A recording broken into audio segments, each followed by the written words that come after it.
Hi everybody, Carissa here with Inky Fairy Designs for MarkerPop, and today I'm going to show you how I colored the skin on this image. It's by WPlus9, and this is a new stamp company that MarkerPop is going to be carrying. I'm super excited because I just recently kind of came across this company stamps, and it's actually this image in particular that I first saw a few months ago and really fell in love with them. So I'm really happy to see MarkerPop starting to carry this line. So this stamp set is called Miss You Lots, and I wanted to show you how crisp they stamp. I actually had just opened that package, and this is the first time stamping it. So you can see first time stamping, I didn't have to do any prepping or anything like that that you sometimes have to do with clear stamps. And so I just wanted to show you that what a high quality stamp they are.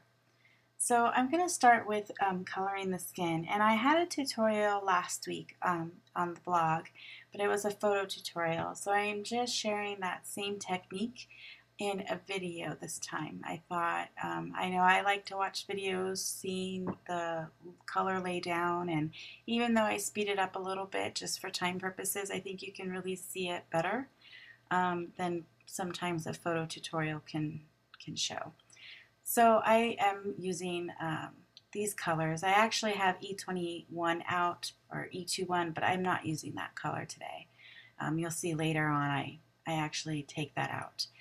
Because it is a smaller size image and there's not a whole lot of area to color, I just felt that it was fine to work with the three colors.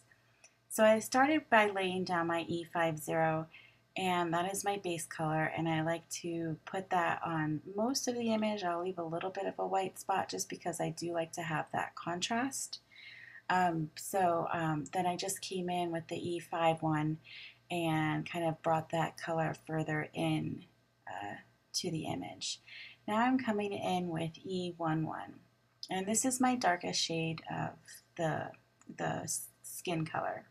And so I'm just putting that close to the hairline, right along her nose, over her eye where there would be some shadows casting right there. And then also kind of where the kitty is, covering her face. And just along where the deepest shadows would be on the image. Another technique that I have been trying to work on is not taking my deepest shadow all the way to the edge of the image, and this is something that I've learned by watching other artists coloring, and it kind of helps to give you more of a realistic look. That's not something that I'm always going for, but it is something to keep in mind if that's what you like. So I try not to keep my darkest color. You can see right there I didn't go all the way to the edge.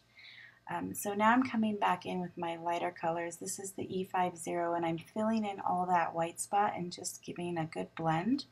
And then I can see where I want my deeper shadows to be once I have my entire image colored. And then this is where you'll see I'll go right up against the line of the image and color that all in. So I think this is where I decided that I'm not going to use the E21, so I'm putting that away. And now I'm going to bring in the blush color, which is R20, and I'm just going to lightly flick that out from her cheeks. I like to start where the hairline or the cheeks, like the edge of the cheek is, and flick the color in. That just helps me to keep that shadow right there. And then I blend it with R01.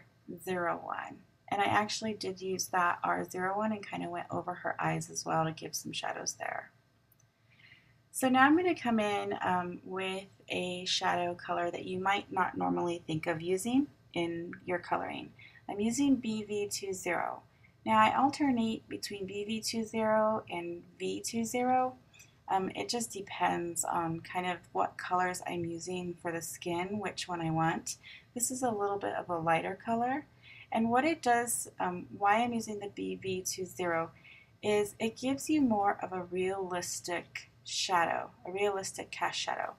If you look around, the reflections of the light and everything will give you more of a bluer tint And so this just helps to add that depth. And then I go right over top of that with the E11. So you don't really see the purple like you do when I first laid it down, because I'm going over it with the E11. But it still adds that depth, and it still adds that underlying cool tone of a shadow that really gives your images more depth than they would if you would only use the E family. And I like to use that color, the BV20, or whatever kind of cool shadow I'm using on my images. I'll use it on clothing, I'll use it on hair. It's just a really unique way to add depth to your images. So now I'm coming in and I'm just going back in with the E51 and blending that all out. And then I'll come back in with the E50 and lightly blend it all again. So you can see here, I can see really on her face the depth that that BV20 has given her, especially kind of like around her eye and her nose and along the hairline. So I think it's a really cool technique just to bring some more added realty to your images. So I hope this helped. I hope it kind of built on my photo tutorial from last week, and you could see it kind of come together in sort of real time with a little bit of speed. And so here's a close-up. And then I have my full image colored here with all the colors that I used. And you can see pictures and more on the MarkerPop blog. So thanks for watching today, and I'll see you next week. Bye.